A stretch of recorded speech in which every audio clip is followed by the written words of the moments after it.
कभी अनंतपाल के पक्ष में नहीं रहे। अनंतपाल थे ही नहीं तो पक्ष में कहां से होते? जो अपनी जात का नहीं, वो अपने बाप का नहीं, और जो अपने बाप का नहीं देश का कभी नहीं हो सकता। जो राजपूत समाज के लोग हैं वहां अगर उनके मंत्रालय को कमजोर किया जा रहा है तो सोचने का विषय है कि आप ब्राह्मण राजपूत की मित्रता पे कहीं ना कहीं सवालिया निशान उठा रहे हैं। वित्त मंत्रालय दिया कुमारी जी के पास है, उप मुख्यमंत्री वही हैं। देखिए, वित्त मंत्रालय का भी वित्त कम कर दिया गया, इससे ज्यादा क्या होगा? सर, कोर कमेटी में दिग्विजय सिंह जी थे, 2013 में कांग्रेस लेकर आई थी यूजीसी। आपकी महिलाएं जो जोहर कर लिया करती थी कि बाहर ही आता था ही आपके मृत शरीर के हाथ ही लगा ले, पर उन्हीं समाज की महिलाओं को आप प्रताड़ित करेंगे ऐसे ऐसे यूजीसी लेके जैसे कानून, काले कानून बना के। वो छक मरा के, नाक रगड़ के इसी भारतीय जनता पार्टी को वोट करेगा, हम वो कोर वोट करेंगे। पर हमारी जो विचारधारा, हम तो जिससे जुड़े थे भारतीय जनता पार्टी से, उसकी ये विचारधारा कब से हो गई कि साहब महाराणा प्रताप पृथ्वीराज चौहान की जाति बदल दो। गोगा बेड़ी जी का हत्याकांड होता है, उसके बाद काफ़ी ज़्यादा आक्रोश हमें क्षत्रिय समाज में देखने को मिला, पर वो भी एक लेवल पे आके ठंडा पड़ गया। लगातार ये आरोप लगेगी कि पर्दे के पीछे कुछ पॉलिटिकल सेटिंग हो चुकी है। आप एग्जैक्ट बताइए कि क्या स्टोरी थी, क्या एक गैंगस्टर के साथ समाज का खड़ा होना समाज पर आक्षेप लगाता है कि नहीं। नमस्कार, मेरा नाम है अक्षत पारिक और आप लोग देख रहे हैं गोलिटिक्स। आज हमारे साथ मौजूद है करणी सेना राष्ट्रीय अध्यक्ष महिपाल सिंह मकराना साहब। नमस्कार साहब, कैसे हैं? बस बढ़िया सरकार, बहुत बढ़िया। साहब, छात्र राजनीति से निकलकर करणी सेना का राष्ट्रीय अध्यक्ष बनने तक का सफर, कितनी मुश्किलें आई और कैसा रहा? करणी सेना के राष्ट्रीय अध्यक्ष तक का सफर मुझे लगता नहीं वो एक सफर मात्र है।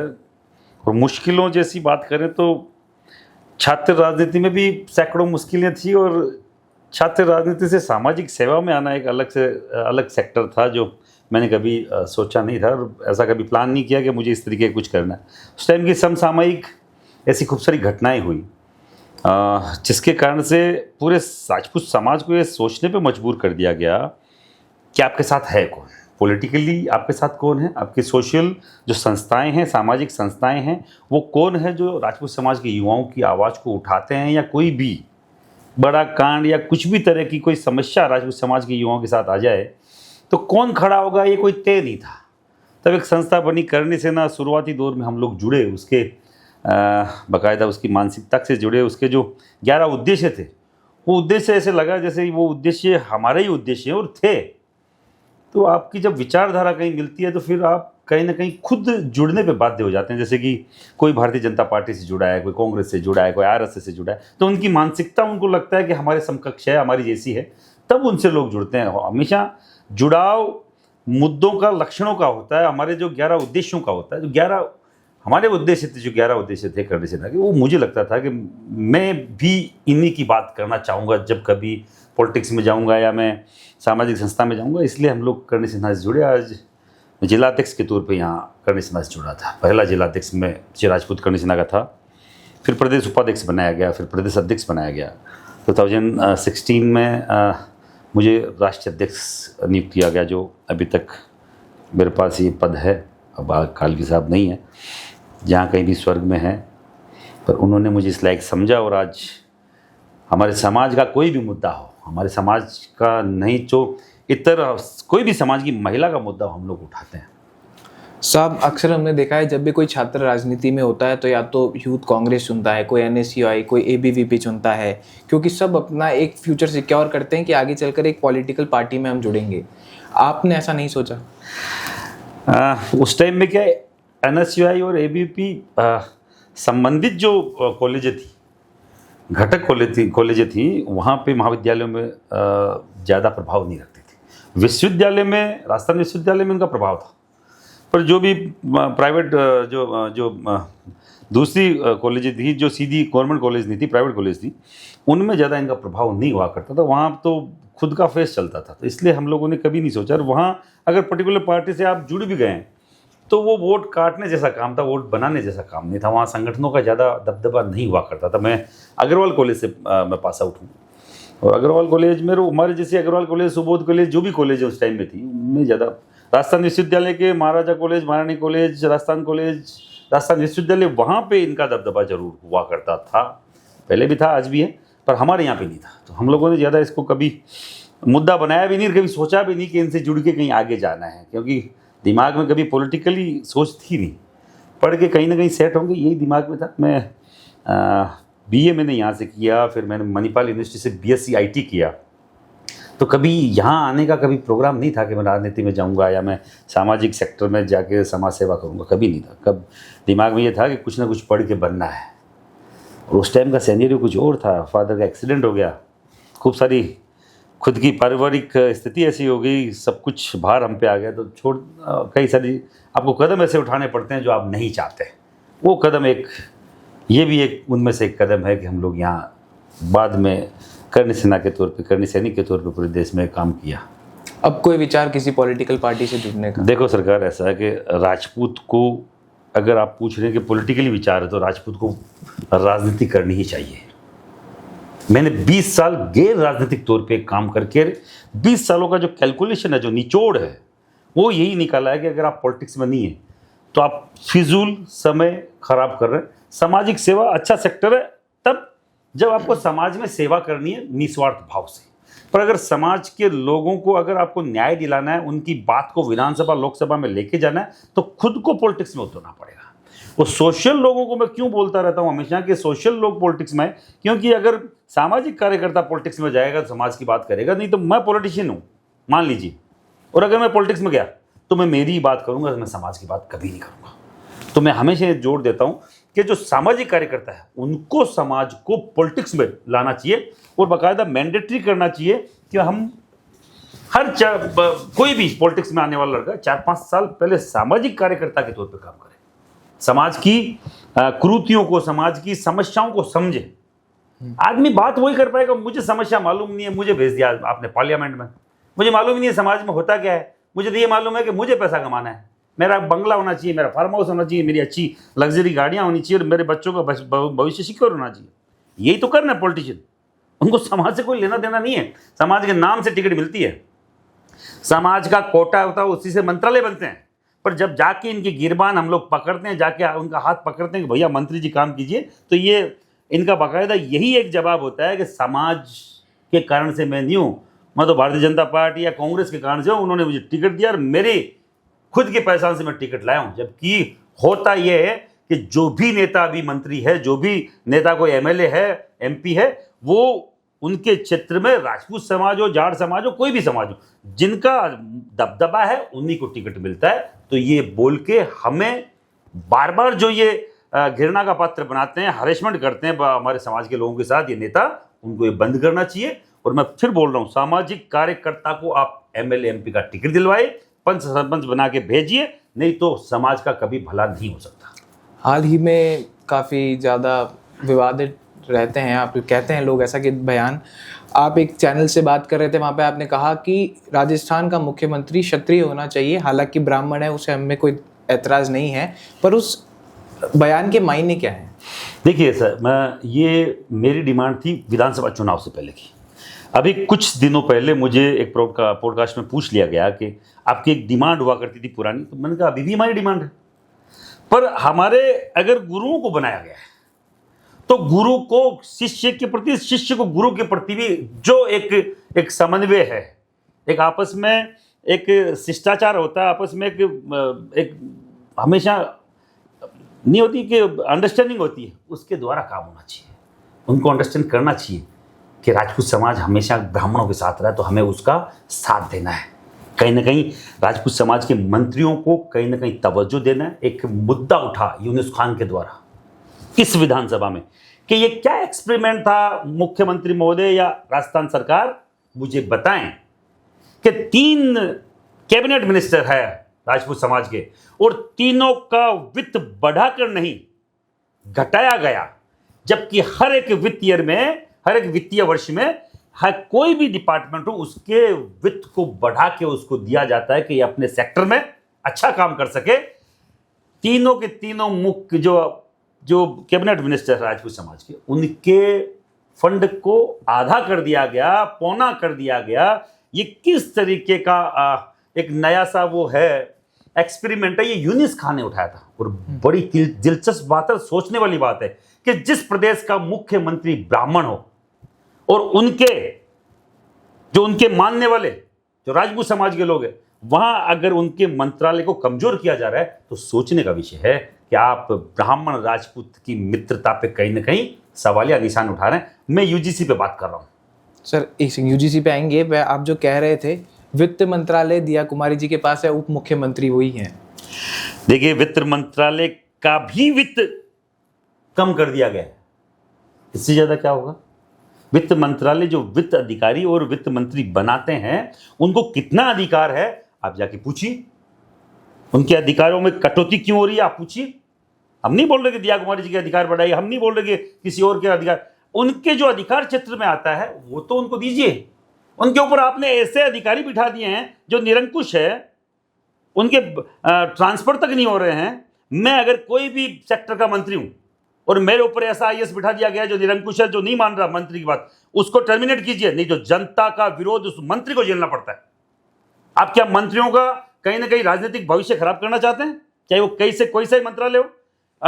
आपके यूडीएच मंत्री है वो हर दिन ये बात बोलते रहते हैं। आपके कोई और जो मंत्री है, मतलब कोई पशु चिकित्सक पशु मंत्री है, कोई चाहे हेल्थ मिनिस्टर है, हर एक व्यक्ति ये बात बोल रहा है कि हम पे जो अधिकारी बिठा दिए गए वो फाइल तक पास नहीं कर रहे हैं। 50 करोड़ 20 करोड़ के छोटे मोटे टेंडर की बात जब हजारों करोड़ को खर्च करने की आ रही है तो आपने उन्हें ऐसे पागल अधिकारियों को बिठा दिया। हर कोई आपका जो विरोधी है, अभी जो आपके विपक्ष के दल के लोग हैं, हर दिन क्यों बात कर रहे हैं कि सरकार को कौन चला रहा है, सरकार को अधिकारी चला रहे हैं। हर दिन इन पे आक्षेप लग रहा है, खुद मुख्यमंत्री महोदय पे लग रहा है। क्यों मुख्यमंत्री जी को ये नहीं सोचना चाहिए भैया, कहीं से भी बन गए हो आप, पर आप मुख्यमंत्री हैं, अपनी ताकत को समझिए। यही मुख्यमंत्री बिस्वा है, यही मुख्यमंत्री योगी है, वो अपनी ताकत को समझ गए और बाकायदा कुछ बकवास होती है।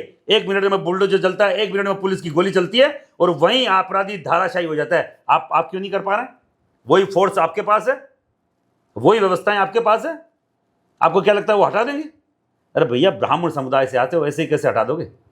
आपको हटाने की हिम्मत ऊपर वालों में अब नहीं है, पर वो आपको ताकत को पहचानना पड़ेगा। राजपूत समुदाय आपके साथ खड़ा है, पर आप उनको पहचान कर बाकायदा सामान्य में बिठा के इन समुदायों को साथ लेके उस लेवल की पॉलिटिक्स तो कीजिए। हम आपके आड़े नहीं आके हम आपका बाजू और आपका भुजा बनना चाहते हैं, पर आप इन भुजाओं को कमजोर करके खुद को कमजोर कर रहे हैं। बार बार हम इनको बोलते हैं, हम आपके खिलाफ में नहीं है, पर यह आपको समझना है कि आपको हमको साथ लेना है या हमें कमजोर करके कहीं ना कहीं आपको हमें हमारा विपक्षी बनाना है। सब इसमें एक और चीज़ आती है, अटल बिहारी वाजपेयी जी ने कहा था कि राजा प्रजा में भेद नहीं कर सकते, तो कैसे वो एक विशेष समुदाय के साथ अपना जुड़ाव पब्लिकली व्यक्त करेंगे? सरकार वो विशेष समुदाय के जुड़ाव जब हर एक दूसरा मंत्री मुख्यमंत्री कर रहा है, इनको कहाँ दिक्कत है? ये अलग से कर रहे हैं। सही है कि गलत है? सरकार देखो, राजा को तो भेद ही नहीं करना चाहिए, तो फिर राजपूत समुदाय के मंत्रियों का पैसा क्यों काटा जा रहा है? जब भेद की बात करें तो राजपूत समुदाय के मंत्रियों का पैसा नहीं काटना चाहिए। उनका पैसा बढ़ा नहीं सकते तो घटाए मत, उनका मान बढ़ा नहीं सकते तो घटाए मत। मैंने क्या बोला? राजपूत गुरु की राजपूत हमेशा ब्राह्मण को गुरु की भूमिका में देखना चाहता है और हजारों साल सैकड़ों साल से होता आया है। मैं हर दिन स्वर्ण समुदाय के, हर दिन मूल ओबीसी के, हर दिन आदिवासी समुदाय की बात करता रहता हूँ कि भैया कहीं पे भी बात आती है, राजपूत समुदाय अकेला कभी नहीं रहा है। राजपूत का एक वोट नहीं होता, एक नहीं 20 वोट 25 वोट होते हैं एक व्यक्ति का। अगर एक राजपूत को आपने साथ लिया विधानसभा लोकसभा में, वो 20-25 वोटों को साधने की औकात रखता है। मूल समुदाय, मूल ओबीसी जो है वो इनके मरण से लेके परण से लेके जन्म से परण मरण तक, जब से पैदा होता है राजपूत, तब से 8 10 15 जातियां उनके साथ जुड़ती है। ब्राह्मण है, कायस्थ है, बनिया है, आपका खुमार है, आपका माली है, आपका धोबी है, आपका नाई है, ये जितने भी कास्ट हैं, पहला स्नान कौन कराता है? नाई समुदाय, नायण माँ। 3 ही मतलब स्नान बोले जाते हैं, एक तो जन्म, एक परण, जब शादी होती है, एक मरण। ये बड़े स्नान है। ये तीनों के तीनों नाई समुदाय के व्यक्ति, नाई समुदाय की पहली नायण माँ, दूसरे 2 स्नान नाई समुदाय का पुरुष करवाता है। उस स्नान से आपके घर में नए कपड़े, नए वस्त्र, नए सब कुछ व्यवस्थाएं आती है। जैसे बर्तन नए हैं, वो कौन लेके आएगा? वो कुमार समुदाय की वो कुमारी माई है, जिसके नए बर्तन आएंगे तो वापस से एक नई जो सूतक लगता है अपने, कोई भी चीज का वो जो व्यवस्थाएं उसको सबको रोक दिया जाता है। घर में कोई पूजा पाठ नहीं होती, नए वस्त्र नहीं आते, सूतक जब हटता तब की ये बातें बता रहा हूं। दूसरा कौन है? कुमार समुदाय, कुमारी माई, नए बर्तन आते हैं, उनको बकायदा तिलक लगा के पंडित जी महाराज उसको बकायदा पीने लायक, अपने परिंदे में रखने लायक बनाते हैं। तीसरा, उन सबको शुद्ध करने के लिए हरा चारा लाया जाता है, हरी दूब लाई जाती है, जिससे उसका अनुष्ठान हो सके। वो होती है मालण माँ, माली समुदाय की महिला। चौथा, इन सब के लिए गीत गाए जाते हैं, गान गाए जाते हैं। वो ढोली समुदाय के, वो दमामी समुदाय की महिला होती है, दमामण माई बोलते हैं। चौथा वो है। पांचवा, इन सब की व्यवस्थाओं से पहले आपके घर को शुद्ध करने के लिए जो आपका सबसे जो बड़ा समुदाय है, सबसे आज भी महादलित के तौर पे वाल्मीकि समुदाय की महिला, जिनको हम बाकायदा रानी जी की उपाधि देते हैं, मैत्र राजा मैत्र रानी, वो आपके घर की सफाई करती है, तब ये सब चीजें वापस चालू होती है। आपका बच्चा पैदा हुआ तो आपको मालूम है, चांदी के हम कान में, चांदी की गले में सातों माताओं की फोटो, मतलब जो भी है मूर्ति पातड़ी, वो सोनी समुदाय करता है। मैं ऐसे ऐसे समुदाय की बात कर रहा हूं जो लोगों को मालूम नहीं है, लोगों ने उनसे अपना जुड़ाव खत्म कर लिया। इसीलिए राजपूत को अब कहीं ना कहीं कमजोर लोग मान रहे हैं। राजपूत कमजोर नहीं है साहब, गांव में आज भी ये जातियां राजपूत के घर से जुड़ी है, उनके परिंदे से, उनके रसोई से जुड़ी है। आप अकेला नहीं मान सकते, पर हमें आपके पॉडकास्ट के माध्यम से बोलना चाह रहा हूं, हर एक क्षत्रिय को ये देखना सुनना चाहिए कि हमारा जुड़ाव इन जातियों से है जो कोई नहीं तोड़ सकता। और नया सा सिस्टम पैदा किया जा रहा है, चाहे यूजीसी लाके, चाहे और लाके, कि भैया इन जातियों से इनको दूर कर दो। SC ST के साथ OBC को नया एक फरमान दे दिया कि तुम भी इसके खिलाफ मुकदमा दर्ज कर सकते हो। यह हमें जातियों से तोड़ने का काम किया जा रहा है। सब ये आरोप भी लगातार लगता है कि जाति विशेष की बात होती है, फिर ही ऐसे नारे निकल कर आते हैं कि बटोगे तो कटोगे टाइप। उन पे क्या कहेंगे? सरकार बोल कौन रहा है, नारे कौन दे रहा है? नारे देने वाली सरकार है कि बटोगे तो कटोगे, और तोड़ कौन रहा है? SC ST को जो हिंसक बना दिया गया कि पहले गिरफ्तारी और फिर जांच। क्या इस आजाद भारत में, जिसका प्रधानमंत्री खुद सार्वजनिक मंचों से ये बोलता है कि साहब एक ही परिवार के 5 लोगों के लिए 5 अलग अलग जो कानून है, वो क्या सही है? क्या जनता बोल रही है नहीं कि मैं उसको हटाऊंगा, और वही प्रधानमंत्री 3 साल बाद में उठा के SC ST कानून को इतना कठोर और इतना अंधा बना देता है कि जिसमें आपको मुझे कोई जानकारी नहीं है कि हमने किसी SC ST के व्यक्ति को कुछ बोला भी है या अपनी जानकारी में भी किया। उसने अगर आपके खिलाफ कंप्लेंट करी, पहले आपकी गिरफ्तारी होगी, फिर जांच होगी। 6 महीने 8 महीने आप अंदर है तो अंदर है, आप एप्लीकेशन नहीं लगा पाएंगे बेल की। ये कौन सा कानून है? सर, कोर कमेटी में दिग्विजय सिंह जी थे, 2013 में कांग्रेस लेकर आई थी यूजीसी कोर कमेटी में दिग्विजय सिंह जी थे, वो तो इनको याद है। जो अभी हैं घनश्याम तिवारी, वो याद नहीं है। अभी जो 31 में से 17 आपके स्वर्ण समाज के लोग हैं, वो इनको याद नहीं। क्यों याद नहीं है? इनको पूछो अपने घर के लोगों को, क्या आप पागल थे? दिमाग में कचरा था जो आपके लोगों को आपने मरवा दिया? उसमें 3 राजपूत थे, 7 इसमें ब्राह्मण थे, 3 वैश्य समाज के थे। क्यों उनको नहीं पूछते अपने समाज के लोग? भारतीय जनता पार्टी से सब के सब वो थे। तब उन्होंने ये बोला था कि इसमें एक सबसे बड़ी कमी है, जो दिग्विजय सिंह से मेरी खुद बात हुई। उन्होंने बोला कि साहब ये कमी, अगर कोई झूठा मुकदमा दर्ज कराता है तो उसके खिलाफ भी कार्रवाई होनी चाहिए। इस लाइन पे दिग्विजय सिंह जी ने इसको वहां बाकायदा पेश होने से रोका था, जो हम भी यही डिमांड कर रहे हैं। अगर आपके खिलाफ कोई झूठा मुकदमा दर्ज कराएगा और उसके खिलाफ कोई कार्रवाई नहीं होगी, और आपने जो झूठा मुकदमा आपके खिलाफ हुआ उस पर कार्रवाई हो रही है झूठे पे, तो और जो झूठा दर्ज करवा रहा है उस पर कोई कार्रवाई नहीं, ये कौन सा कानून है भैया? मेरे सपने में लगता है कि मिश्रा जी, तिवारी जी मेरे लिए गलत सोचते हैं। मैंने मुकदमा दर्ज करवा दिया, मैंने एप्लीकेशन दे दी पुलिस प्रशासन को या आपके वहाँ के हायर एजुकेशन प्रशासन को, आपके विश्वविद्यालय के यूनिवर्सिटी के प्रशासन को, और मेरा रजिस्ट्रेशन रद्द हो गया। वो सही है कि मुझे लगता है आप सपने में सोच सकते हैं, इसमें भी मुकदमा दर्ज है। आपके समुदाय की महिला सुंदर है, बच्ची सुंदर पढ़ने जा रही है, और आपके OBC के SC ST के कोई भी सिरफिरे बालक ने उसको ऑफर किया कि मेरे साथ शादी करो, फ्रेंडशिप करो, और वो मना कर देगी तो मुकदमा दर्ज है। क्यों? क्योंकि एक अपर जाति की महिला ने, युवती ने एक लोअर जाति के व्यक्ति का प्रेम प्रस्ताव स्वीकार नहीं करा, ये हमारे साथ बड़ा अत्याचार हो गया है, तो ये हरासमेंट है। आपकी महिलाएं जो जोहर कर लिया करती थी कि बाहर ही आता ताई आपके मृत शरीर के हाथ ही लगा ले, पर उन्हीं समाज की महिलाओं को आप प्रताड़ित करेंगे ऐसे ऐसे यूजीसी लेके, जैसे कानून, काले कानून बनाकर जूत मारेंगे ऐसी सरकारों को। आपको क्या लगता है? पुरुषोत्तम रूपाला नाम के एक व्यक्ति ने पागल बात करी थी, पूरे 13-14 स्टेट में हिला दिया था इसी भारतीय जनता पार्टी को, जबकि मैं आरएसएस का बाल्यकाल से स्वयं सोच रहा हूं। इससे ज्यादा मुझे सबूत देने की जरूरत नहीं है कि मैं भारतीय जनता पार्टी के बारे में क्या सोचता हूं। मेरे परिवार में आज तक किसी भी व्यक्ति ने, मुझे नहीं लगता है कि आज तक कांग्रेस को वोट किया होगा, पर अगर गलत मानसिकता रखोगे तो सुधारने हमें आता है, बहुत अच्छे से आता है। रूपाला जी वाले मुद्दे की आपने बात करी, उसके बाद उन्हें टिकट भी मिलता है, जीत भी जाते हैं, मामला ठंडा पड़ जाता है, क्या वजह रही? सरकार ऐसा देखो, एक पुरुषोत्तम रूपाला ने कम से कम 80, 90, 100 पुरुषोत्तम रूपाले हरा दिए, इससे बड़ा और क्या होगा? और कोई जीत गया उसको हम रोक नहीं सकते, हम विरोध दर्ज करा सकते हैं, लोकतंत्र है। और साहब ईवीएम पूरा देश चिल्ला रहा है, तो जब तक ईवीएम का रिपोर्ट इनके पास है, रिमोट इनके पास है, जब तक कुछ भी करे क्या फर्क पड़ता है? वही अमेरिका जिसमें ईवीएम चालू हुआ बंद हो गया, आजकल वही बैलेट पेपर पे चुनाव होता है, तब इतना एडवांस देश जो पूरे विश्व का सबसे बड़ा खुद को ज्ञाता आका मानता है, तब वो बैलेट पेपर पे करवा रहा, तो कहीं ना कहीं तो दिक्कत होगी। आपके एडवांस फोन जो 2.5, 3 लाख की फोन है, ईवीएम तो इतना सा डब्बा 2-5 हज़ार का, वो हैक नहीं हो सकता। मोबाइल हैक हो रहा है, आपकी हर एक बड़ी से बड़ी साइटें हैक हो रही है जो नेशनल इंटरनेशनल लेवल पर अरबों खरबों का काम कर रही है। क्या 5,000 का, 10,000 का एक प्लास्टिक का डब्बा हैक नहीं हो सकता? 1,00,000% हो सकता है, क्यों नहीं हो सकता?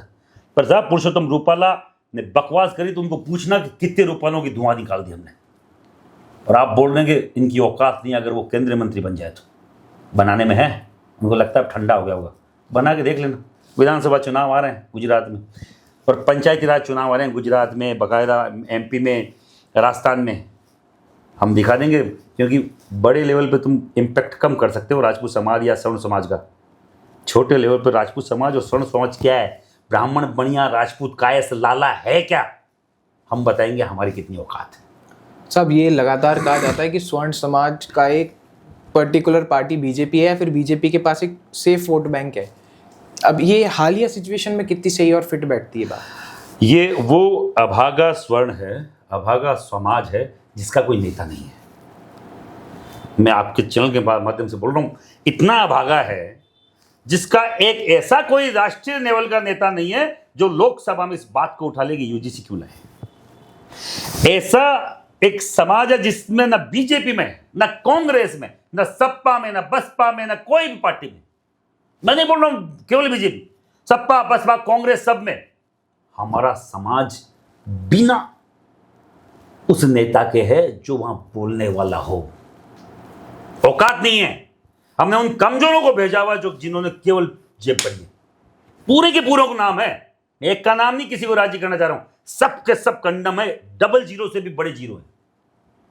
इनको अभी अविलंब स्वर्ण समाज को सोचने की जरूरत है कि ऐसे नेताओं को, नेता के पिछलंगू बनने से बढ़िया है खुद का कोई नेता तैयार करो जो सामाजिक सेक्टर का हो, जो आपकी बात को समझता हो, नहीं तो आपका कोई धनी धुरी नहीं है। अब तक SC/ST एक्ट जैसा एक्ट अगर दलित समाज के खिलाफ होता, ओबी समाज के खिलाफ होता, ईंट से ईंट बजाते थे उनकी नेता।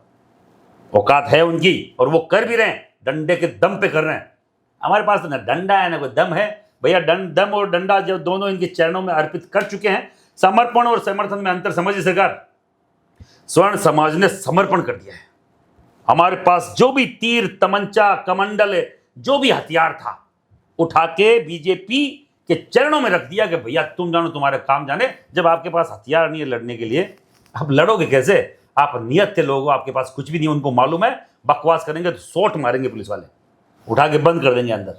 उनको मालूम है कि जाएंगे कहां, कांग्रेस के पास जा नहीं सकते, जा सकते हैं वो 2-5-10% चले भी जाएं तो हम इतना प्रलोभन देके, लॉलीपॉप देके तो SC/ST OBC के भी 5-7-10% लोगों को ले ही आएंगे। जब इतना सब कुछ उनको दे रहे हैं, पर उनकी गलत फहमी है, वो लोग जन्मजात बाईबोन कांग्रेसी हैं। जो इनके हाथ में है, गोद में है, उनसे इनको आस नहीं है। इनको आस है इनके पेट में, गर्भ में। गर्भपात कभी भी हो सकता है। अगर मिसकैरेज हो गया, फिर वो जो बेटा आपके गोद में था वो भी गया, और पेट वाले की आस थी वो भी खत्म हो गई। तो होगा इनके साथ, हमारे कारण से बीजेपी है। हम कौन लोग हैं आपको मालूम है? आपके चैनल के माध्यम से बोल रहा हूं, हम वो लोग हैं जिनकी गिनती नहीं होती आज तक, अनकाउंटेबल। हमेशा आपने सुना होगा हर एक पार्टी का वो एक कोर वोटर होता है जिसको कभी गिना ही नहीं जाता। हम वो अभागे वोटर हैं जिनकी कभी गिनती नहीं होती। वो झक मरा के, नाक रगड़ के इसी भारतीय जनता पार्टी को वोट करेगा। हम वो कोर वोटर हैं जिनके कभी हितों को कभी नहीं पूछा गया, केवल कोड़े मारे गए, प्रताड़ित किया गया। 75-78 साल के इस भारत आजादी के बाद आज तक जिस जाति का नाम कभी पंचवर्षीय योजना में शामिल नहीं हुआ, हम वो अभागे लोग हैं। हम वो लोग हैं जिनको कभी वेटेज देने की बात कभी पंचवर्षीय योजना में नहीं आई, और जो आई वो हमारे केवल खिलाफत के लिए आई, जो आज तक आ रही है। हम वो अभागे लोग हैं। और अगर अभी भी इस अभागी समाज को, इस स्वर्ण समाज को और स्वर्ण समाज से जुड़े भी मूल ओबीसी की जातियों को समझ में नहीं आएगा कि हमें आपस में बांटा जा रहा है, तोड़ा जा रहा है, तो उन मूल ओबीसी की जातियों का जिनका भी कोई धनी धोरी नहीं है, उनके नेता नहीं है, तभी तो वो कहीं ना कहीं ब्राह्मण के साथ, कहीं ना कहीं क्षत्रिय के साथ जुड़ा हुआ है कि हमारा भला होगा। और इन सालों में डाइवर्ट हुआ है कि जो लोग इनके हकों को खा गया वो इनको हक क्यों दिलाएंगे। SC ST OBC कुछ चंद जातियां इनके आरक्षण को खा रही है, कुछ चंद जातियां ही इनके पावर्स को खा रही है और वहां पे राज कर रही है। आज भी 80% से ऊपर SC ST के लोग मुख्य धारा में नहीं है। तो 78 साल हो गए भारत आजाद हुए और इनको आरक्षण मिले, इन्हीं के हाथ में सत्ता है। तो वो कौन लोग हैं जो इनके हकों को खा रहे हैं? हम तो खा नहीं सकते क्योंकि हमें तो आरक्षण नहीं है। आरक्षण उन्हीं लोगों का, उन्हीं जातियों का। तो वो महादलित जो मेरे वाल्मीकि समाज के लोग हैं, जो कहीं ना कहीं आपके और जो जातियां जैसे आपके आदिवासी समाज के लोग हैं, आप आज भी देखिए जाके भीलवाड़ा, इधर बांसवाड़ा साइड जाके, वो लोग जंगलों में रह रहे हैं। आज तक उनका समाज का डामोर जाति, जो भी जातियां हैं, उनका एक अदद चपरासी भी नहीं बना हुआ है। पढ़ने का अधिकारी बोलते हैं हम उसे छीन लेंगे। अभी तो है 80 साल से, अभी तो हम नहीं छीन रहे, इन्हीं लोगों ने, इनके लोगों ने छीन रखा है। मूल ओबीसी को ने खाती कुमार, जो माली, ये जो हैं कहाँ हैं मुझे बताइए, कितने का IAS है? सुनारों कितने का IAS है? कुमारों कितने का IAS है? अब ढोली दमामी जो समुदाय है उसके कितने का IAS है? बता दीजिए मुझे कितने का IAS। ऐसा ही बता दीजिए मुझे, सिपाही बता दीजिए। कोई भी थाने में एक ढोली समुदाय का सिपाही बता दो मुझे, एक कोई खाती समुदाय का कोई मिल जाए, कोई छोटा मोटा मिल जाए, कोई सुनार समुदाय का। सरकार, उन जातियों को वहां सुनने वाला कोई नहीं है। उनकी कहीं ना कहीं आशा है तो क्षत्रिय समाज है, ब्राह्मण समाज है, तो उनसे उनको तोड़ने का काम भी UGC जैसे काले कानून करेंगे। क्योंकि साहब इनको भी बोल दोगे ठाकरों की दौलत, तो पंडित जी दिखे वहीं पे कि भैया तुम्हारे खिलाफ हम मुकदमा दर्ज कराएंगे, आपके तो मन में पाप है। वो UGC है। कतई उनको सोचने की जरूरत है कि हमें तोड़ने की साजिश, उनको सबको, हमको भी, स्वर्ण समाज को भी सोचने की जरूरत है कि सड़कों पे नहीं आए तो भला होना नहीं है। मैं एक लंबी यात्रा निकाल रहा हूँ। आपके जहाँ से करणी सेना का उद्गम हुआ वो जगह है करणी माता का मंदिर देशनोक, वहाँ से हम लोग चालू कर रहे हैं 600 किलोमीटर की यात्रा। देशनोक से बीकानेर, बीकानेर से चूरू, चूरू से झुंझुनू, झुंझुनू से नीमका थाना, सीकर, तातारामगढ़, जोबनेर होते हुए जयपुर तक हम लोग 600 किलोमीटर 20-25 दिन की यात्रा है। अभी धूप ज़्यादा है, फिर भी अब अगर धूप और बरसात को देखेंगे तो हो सकता है फिर तो यात्रा निकालना संभव नहीं होगा। तो चाहे कितनी धूप और कितनी कुछ हो, बच्चों का भविष्य अगर सुधारना है तो आपको निकलना पड़ेगा। गांधी जी ने खूब सारी यात्राएं करी, इसीलिए आप और हम गांधी जी को याद कर रहे हैं। आपके शरीर को आपको बाकायदा इस कंफर्ट जोन से बाहर जब तक स्वर्ण नहीं निकलेगा उसको न्याय नहीं मिलेगा। तो मुझे लगता है कि जन जागृति यात्रा, स्वर्ण जन जागरण यात्रा हम लोग ये UGC के पक्ष में निकाल रहे हैं। क्या होगा इम्पैक्ट क्या नहीं, अभी तो एक फेज़ की यात्रा है, पूरे प्रदेश में हम लोग घूमेंगे। सब 3 सरकारें देखी है आपने, सबसे पहले वसुंधरा राजे, अशोक गहलोत, अभी भजनलाल शर्मा। अगर तीनों में से आपको चुनना पड़े तो सबसे बेहतर कार्यकाल किसका रहा?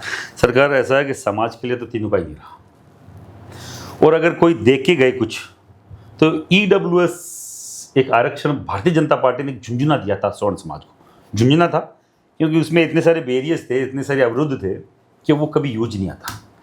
हाँ, एक बड़ा काम अशोक गहलोत ने स्वर्ण समाज के लिए किया ईडब्ल्यूएस का सरलीकरण, जो स्टेट में है, राजस्थान में ही है और कहीं नहीं है, गुजरात में है पर अपने लेवल का नहीं है। गुजरात में भी छोटा मोटा सरलीकरण है, तो जो राजस्थान में सरलीकरण है केवल एक जो 8 लाख की जो आय का जो वो बैरियर था, उसके अलावा भूमि, दुकान, मकान सबका बैरियर इन्होंने हटाया।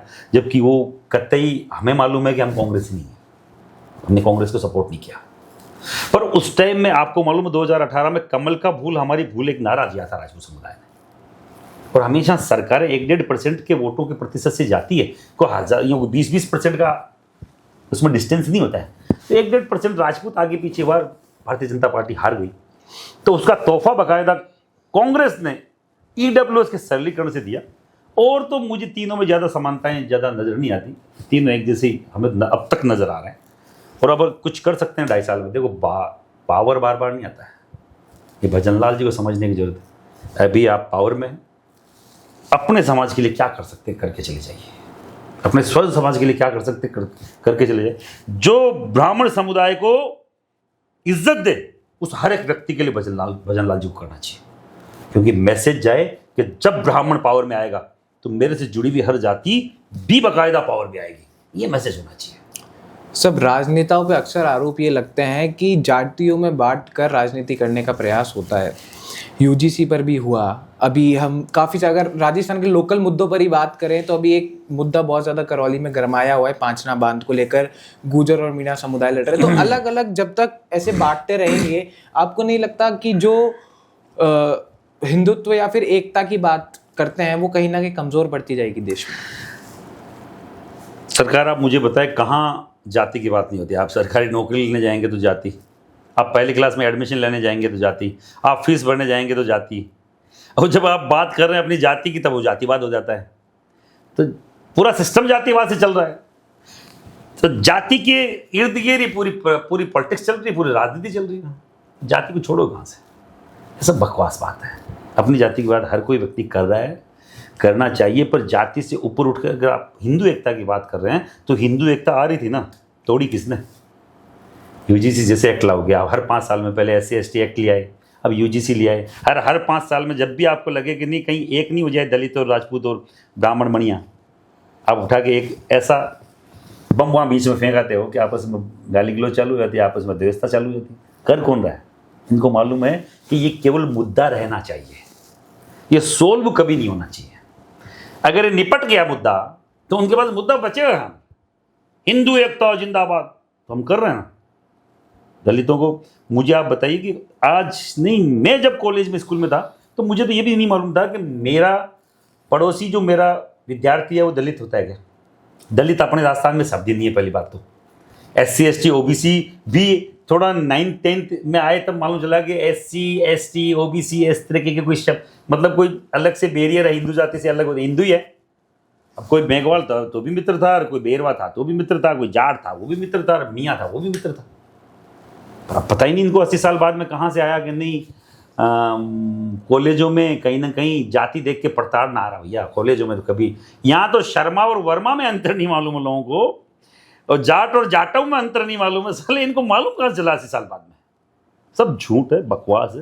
ये केवल आप में बेर डालने का एक छोटा सा तरीका इन्होंने ईजाद किया है कि ब्राह्मण बनिया राजपूत इतना प्रताड़ित होने के बावजूद भी सर्वाइव क्यों कर रहा है? वो बैठे हुए लोग जो ऊपर है वो मानसिक बीमार हैं, उनके दिमाग में केमिकल लोचा है। उनको मालूम है साला इनकी ज़मीनें हमने ले ली, इनके किले हमने ले लिए, इनकी हर एक व्यवस्था हमने ले ली, फिर भी जिंदा है।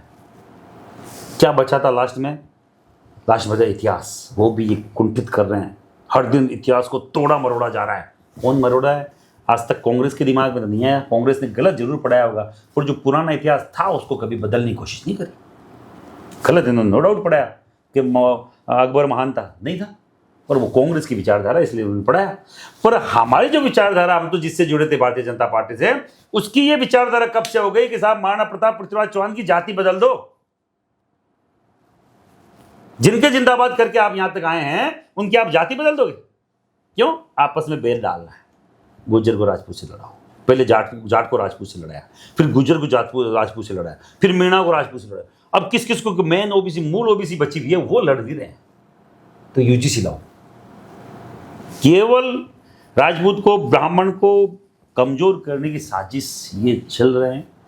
अरे प्रधानमंत्री 3 बार का देश का, जिन्होंने आपने मैंने जिनको चुन के भेजा, हर हर मोदी, घर घर मोदी, अब वो 12 साल बाद में उनको याद आता है कि मेरे पूर्वजों को 5,000 साल तक प्रताड़ित किया गया और उनके हाथ में सत्ता आएगी तो क्या वो बदला नहीं लेगा? ये मानव, ये खुद पीएम मोदी का बोला हुआ सभागार में, मतलब सभा में बोला हुआ वक्तव्य बता रहा हूँ, जिसमें खुद बोल रहे हैं, हर जगह चल रहा है आजकल, तो वायरल है कि वो बदला क्यों नहीं लेगा। इनकी दिमाग में बदले की भावना है।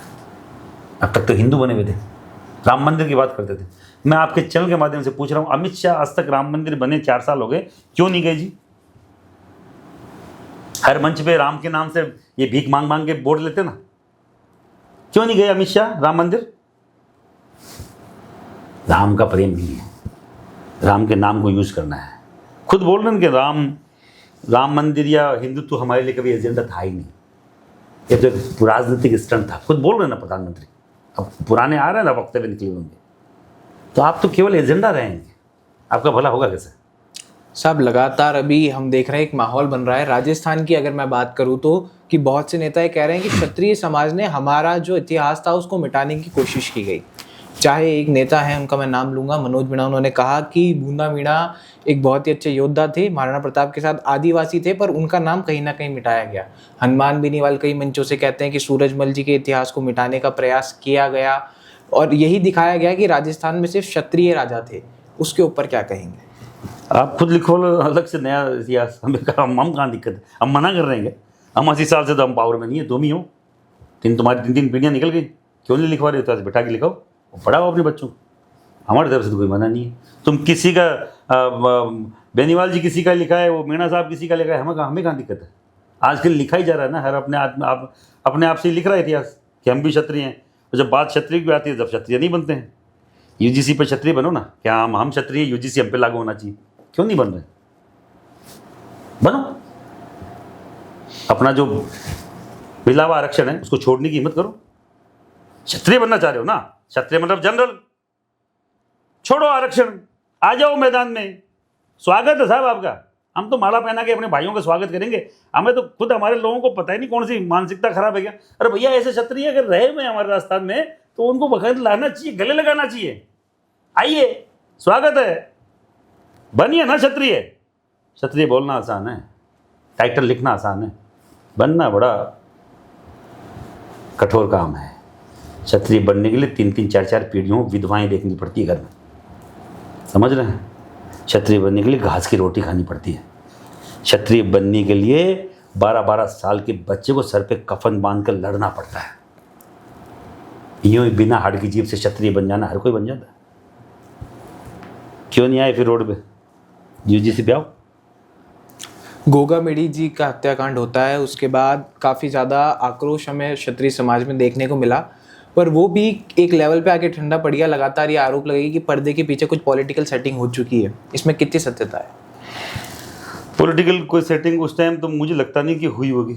सरकार आई थी, सरकार का मुख्यमंत्री घोषित नहीं हुआ था, तो 5 साल बाद की पॉलिटिकल घोषणा मतलब सेटिंग करेगा कौन? दूसरा, मुझे तो पॉलिटिकली कोई नियुक्ति मिली नहीं उनके परिवार को, मैंने तो देखा नहीं। पूरे देश में विरोध था, इस लेवल का था कि राजस्थान में जो हमने राजस्थान बंद का आह्वान किया तो हम कहीं गए नहीं, जयपुर में थे हम तो, जयपुर के सड़क पे घूमे और हर जगह स्वतः स्फूर्त बंद हुआ, गाँव ढाणी बंद हुई, लोगों को पीड़ा थी, गलत हुआ है। उनको न्याय बाकायदा उस लेवल पे मिलना चाहिए था कि जो बाकायदा इसके पीछे थे वो भी जेल के अंदर हो, पर नहीं है तो गलत है। और बाकायदा कोई भी एक व्यक्ति के साथ, आप मैं नहीं, मैं जिससे मेरी बने एक नहीं बने कोई फर्क नहीं पड़ता, किसी व्यक्ति का मर्डर करना ये इतना जघन्य अपराध है, उससे बड़ा अपराध नहीं हो सकता। किसी भी घर का चिराग बुझा दोगे आप तो मुझे लगता नहीं मुझे सपोर्ट करना चाहिए, किसी को भी सपोर्ट करना चाहिए, चाहे आपकी कितनी द्वेषता रहे, ये कोई चारा नहीं, उपाय नहीं है।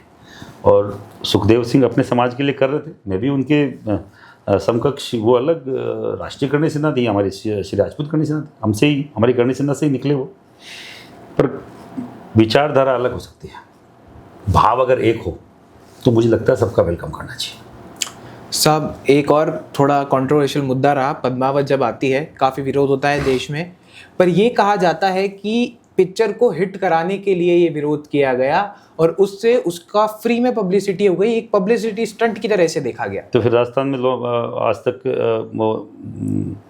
क्यों नहीं हुई, लॉन्च क्यों नहीं हुई? तो टीवी पे तो चली रही है, टीवी पे तो कौन मना कर लेंगे? ओटीटी पे चल रही है, सब ने देखी है। मैं क्या बोल रहा हूँ, मैं आपका टीवी बंद नहीं कर सकता घर का, मैं आपका मोबाइल बंद नहीं कर सकता, मैं सिनेमा हॉल बंद कर सकता हूँ।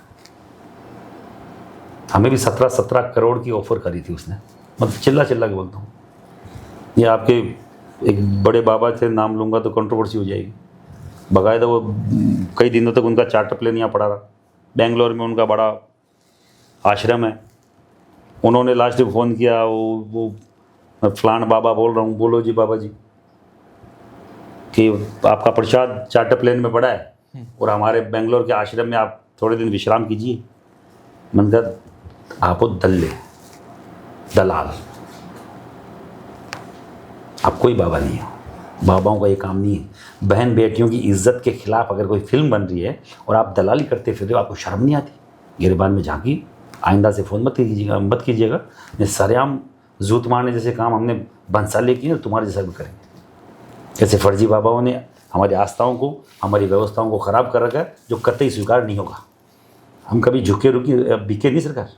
महिपाल सिंह बिकता तो आज भी किराए के फ्लैट में नहीं रहा था। 17 करोड़ रुपये उस टाइम में, 2016 की बात, आज से 10 साल पहले की। आनंदपाल एनकाउंटर होता है, सांवरात में एक पूरी घटना होती है, आप भी वहाँ मौजूद थे और काफ़ी बड़े बड़े राजपूत समाज के लोग वहाँ मौजूद थे।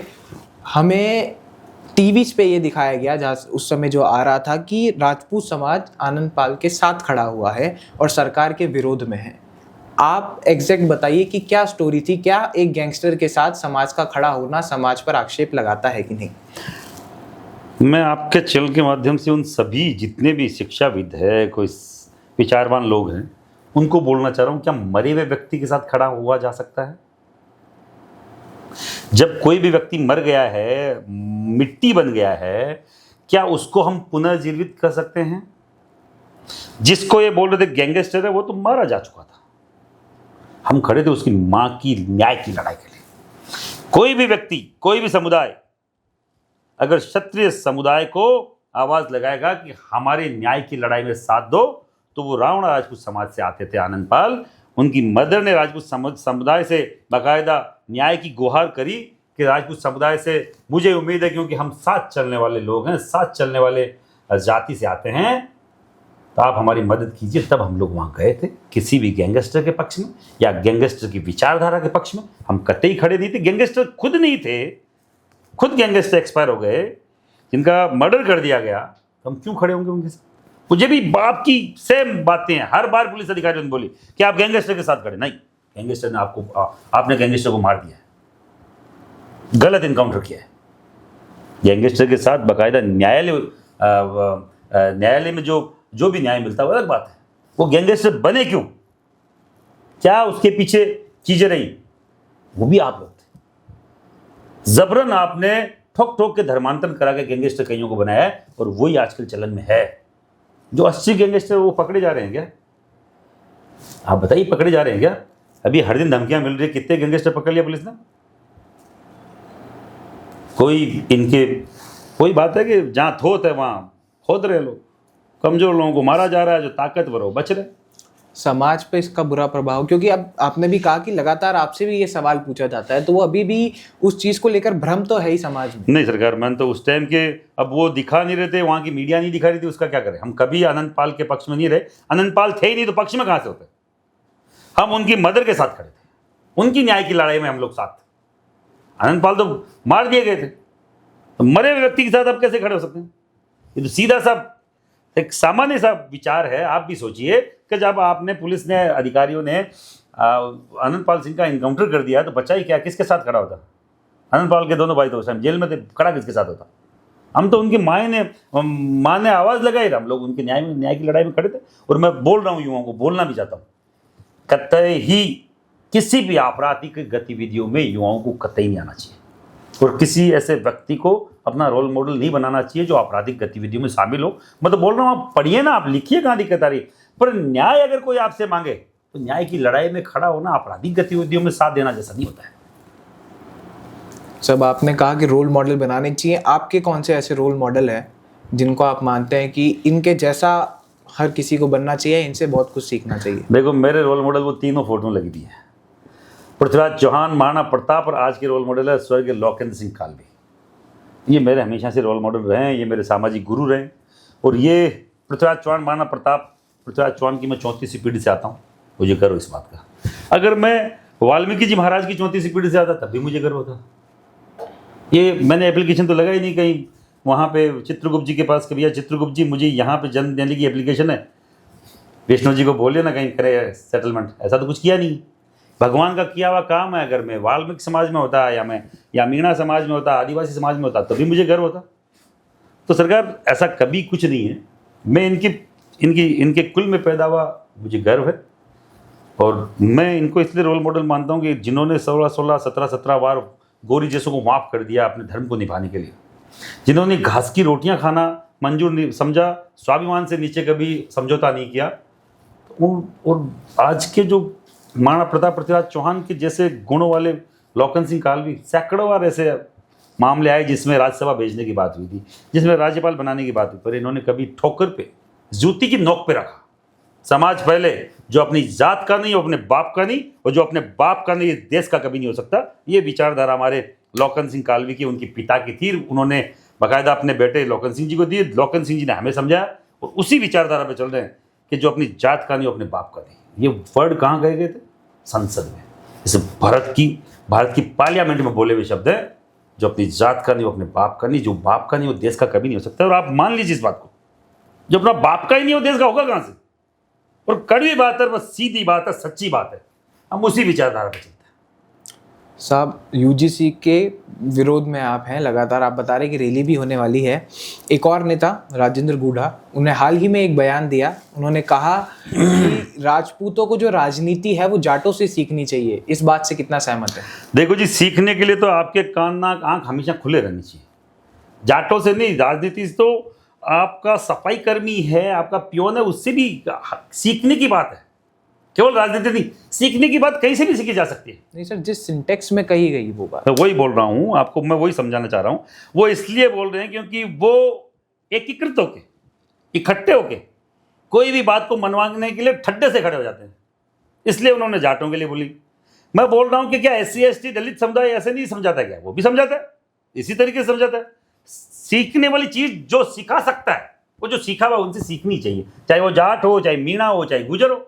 गुजरों ने क्या नहीं ले लिया क्या आरक्षण? 72 आदमी मर गए पर खड़े रहे लटने लगे कि भैया हम पीछे हटने वाले निकम नहीं है। मतलब खूंटा गाड़ना जो होता है उसको बोलते हैं साहब। 72 आदमी मर गए। मैं खुद किरोड़ी भैंसला जी के साथ वहाँ ट्रैक पे बैठा था, काली साहब के साथ गया था। केवल एकलौता समुदाय था राजपूत समुदाय जो गुजरों के साथ पीलूपुरा में था। और मुझे गर्व इस बात पे कि काली साहब ने बोला कि भैया दा भाइयों के ऊपर खतरा है, हमें चलना चाहिए। हम गए, इसमें क्या हो गया? अगर किसी समुदाय को, अगर उसको आपकी जरूरत है, आप ये देखिए 72 आदमी मतलब जिनके मर गए हो, फिर भी वो लाशें लेकर ट्रैक पे बैठे हुए, कितना जबरदस्त कलेजा उनका। तो कहीं ना कहीं हमसे जुड़ाव है। हम लोग गए काली साहब के बोलने, बाकायदा 2 गाड़ियों से गए, सैकड़ों जगह में रोका गया। उस टाइम मीणों का, वहां पे मीणों और गुजरों का बड़ा आपस में कोई द्वंद्व चल रहा था। हर जगह मीणों से भी बात हुई कि भैया हम वहां उनके पक्ष में जाए, तुम्हें कोई आपत्ति है? कोई आपत्ति नहीं, हम विरोध में साहब, आप विरोध करें, उसमें क्या हो गया? पर जिनसे सीखा जा सकता है कि ठड्डे से क्या लिया जाता है। साहब 3 महीने बंद रहा पूरा ट्रैक, आज तक ऐसा विरोध प्रदर्शन पूरे विश्व में नहीं हुआ। आदमी मर गए, खाने के लिए रोटी है कि नहीं है? चल कुछ ही प्याज खा के उन्होंने 3 महीने निकाल दिए होंगे, पर हटे नहीं जब तक आरक्षण नहीं मिला। ये ठड्डा है, इसको लठ के राजनीति बोलते हैं। सीखना चाहिए, गुजर से सीखो, जाट से सीखो, मीणा से सीखो, जिससे सीखना सीखो, पर सीखना चाहिए। हमारे लोग कंफर्ट लोग के जो है, कंफर्ट जोन के लोग हैं।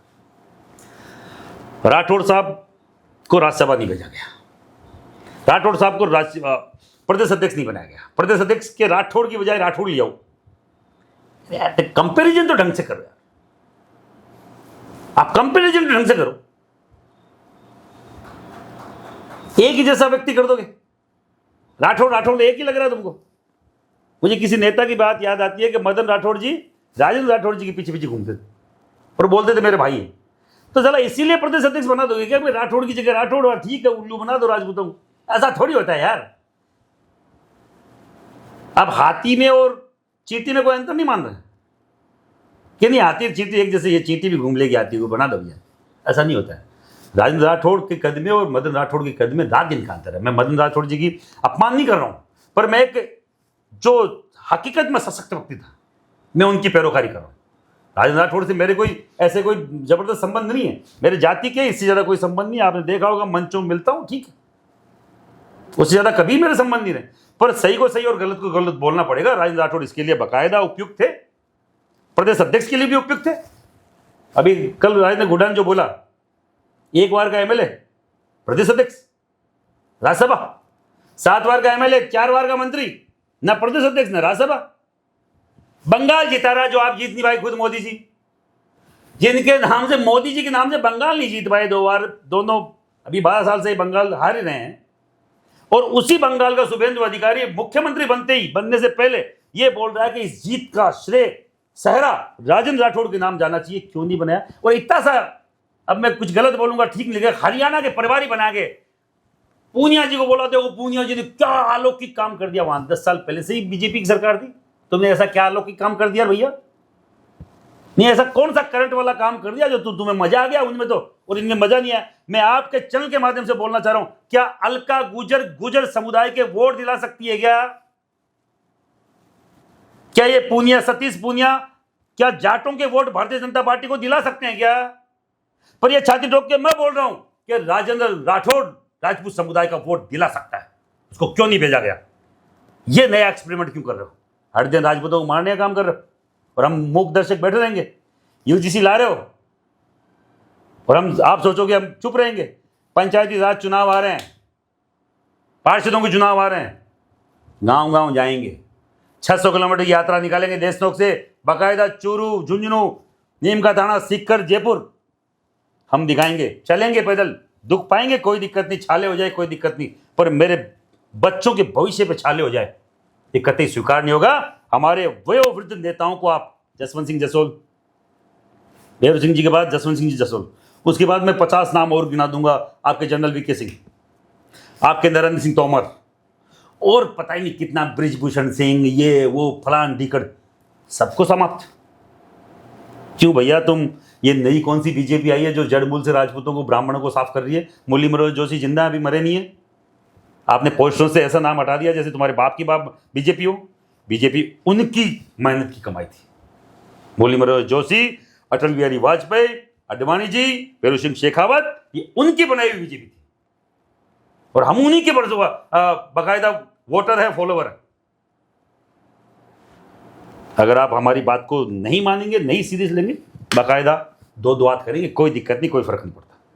सब करनी सेना इतना बड़ा समुदाय, मतलब एक ऑर्गेनाइजेशन मैं कहूँगा इसे, और इतना लंबी यात्राएं होती है, सब कुछ होता है, फंड मैनेजमेंट कैसे किया जाता है, क्या सोर्सेज हैं, सोशल मीडिया को भी संभालना हुआ, ये सब कैसे मैनेज करते हैं?